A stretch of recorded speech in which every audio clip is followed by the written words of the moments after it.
Hello दोस्तों, मैं हूं आपका दोस्त मुकुल और आप देख रहे हैं आपका अपना यूट्यूब चैनल जॉयफुल जंगल में आपके सामने फिर से लेके आया हूं एक नई रोमांचक कहानी जिससे आपको जीवन में प्रेरणा मिलेगी। कहानी शुरू करने से पहले आपसे एक रिक्वेस्ट है। जिन लोगों ने चैनल को सब्सक्राइब नहीं किया है वो प्लीज़ चैनल को सब्सक्राइब कर दीजिए और वीडियो को लाइक कर दीजिए, साथ ही बेल आइकॉन को प्रेस कर दीजिए। तो कहानी स्टार्ट करते हैं। यह चट्टानी तट पर नजर रखने वाली पहाड़ियों की चोटी पर खड़ा था एक ऊंचा सेंटिनल जो छोटे समुद्र तटीय कस्बे की रखवाली कर रहा था। पुराना प्रकाश स्तंभ एक सदी से अधिक समय से नाविकों और मछुआरों को सुरक्षित बंदरगाह तक मार्गदर्शन कर रहा था।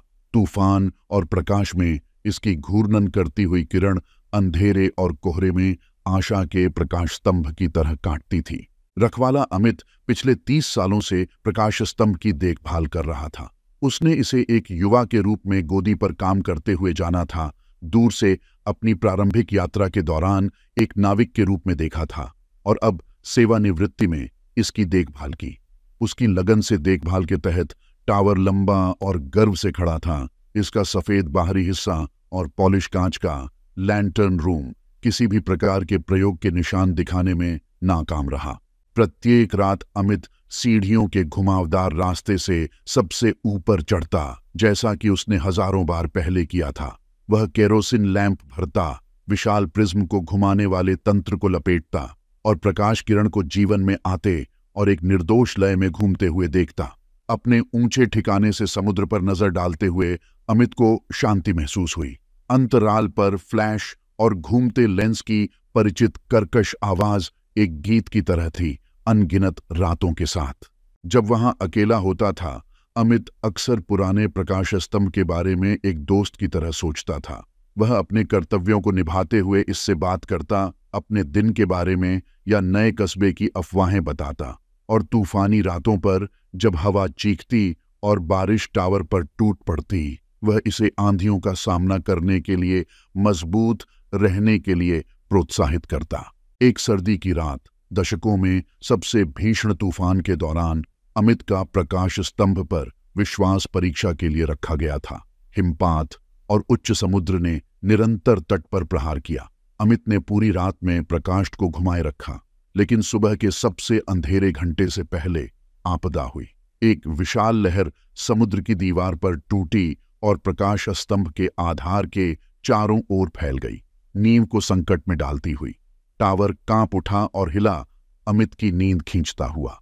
यह ढाने पर था। दिल धड़कते हुए अमित केवल अपने पजामे और बारिश कोट में बाहर भागा।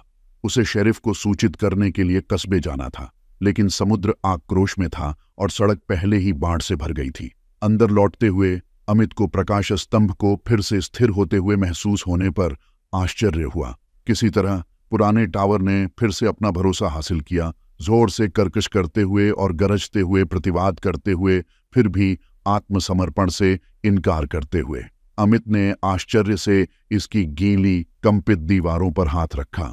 सुबह होते ही तूफान अंततः शांत हो गया। हालांकि प्रकाश स्तंभ ने सहन किया था, संकट ने इसे खतरनाक ढंग से झुका दिया था। कई लोगों ने कहा कि यह बहुत क्षतिग्रस्त है और इसे गिरा देना चाहिए, लेकिन अमित इसके लिए तैयार नहीं था। उसने विश्वास किया कि प्रकाश स्तंभ को सही किया जा सकता है और उस शहर की रखवाली करते रहने के लिए जिद्दी था जिसकी रक्षा इतने लंबे समय से कर रहा था।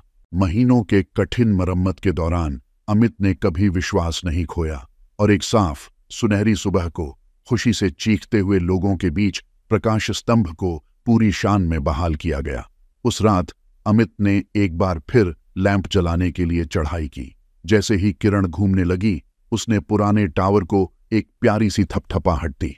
तो ये थी आज की कहानी। आशा करता हूँ कहानी से आपको जरूर कुछ ना कुछ सीखने को मिला हो।